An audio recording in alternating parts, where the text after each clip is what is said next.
Hey everybody, Dr. Evan Hirsch here, and so today in this video I really want to emphasize to you what labs you really need to get and which ones you don't. Okay, so this is a very important question because a lot of people get overwhelmed by labs. They can be very expensive. The question is, what do you really need in order to figure out what causes you have? So we talked a little bit about that 75% of all of these causes can be determined by your symptoms. Okay, so when you look at the causes of fatigue, here are the 33 causes of fatigue that we assess in our program.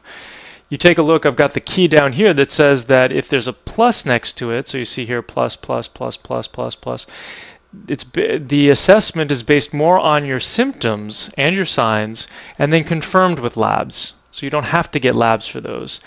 And then the minus is assessment is based more on the laboratory tests and confirmed with the symptoms. Okay, so these are going to be the ones that we really want to get the lab tests on. And the equal sign is assessment based on both equally, which means that we can do it based off of the symptoms. Okay, and you've got your symptoms in your back pocket. You know, you're living with your symptoms every day. You can tell. Okay, so then the testing that we really want to do is if we look here for the minus signs that are showing us, okay, which ones really have to be assessed. So it's blood testing for B12, folate, vitamin D, iron. Okay. And then urine testing for mold, and then the ERMI testing, as we talked about in the previous video, for testing your home environment. If you don't have access to the ERMI, you're going to want to do mold plates. We'll get into that later. Heavy metal test, chemical test, and then intestinal infections. So that's it. I mean, I say that's it, but that'll also run you about $1,000. Okay, if you're looking at $300 pretty much for molds, I think it's $150 for heavy metals, $200 to $300 for chemicals, and then around $350 for intestinal infections, and then whatever blood testing you might be able to just get from your local doc.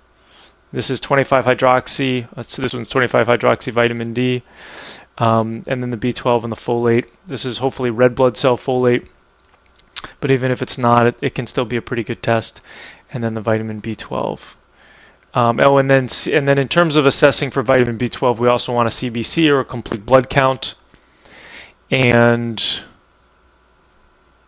then with the iron, we're looking at ferritin and TIBC, which is the total iron binding capacity, and then also the CBC or the complete blood count. So it's not a lot. And then your doc will probably throw in there a complete metabolic panel or a Chem8, which can be supported for looking at kidney and liver function just to make sure things are going okay. But that's it. Okay, so hopefully that helps, and you don't have to get all your lab tests at once. As I mentioned, assessing for mold is the most important thing that you can do starting off. But the rest of these, you can assess all the rest of these by your symptoms. And start working on these things, going through the 4-step process, and you're going to have lots of success. And then later on down the line, you can also assess for these other ones because, things like heavy metals and chemicals, as well as, heavy metals and chemicals, we are going to be, as we are opening up the detoxification pathways, all it takes is one more supplement in order to start removing those, so you don't have to necessarily get those assessed right at the beginning. Okay, so I hope that is helpful to you. If you have any questions, please ask away on the calls in the course, and I'll see you in there.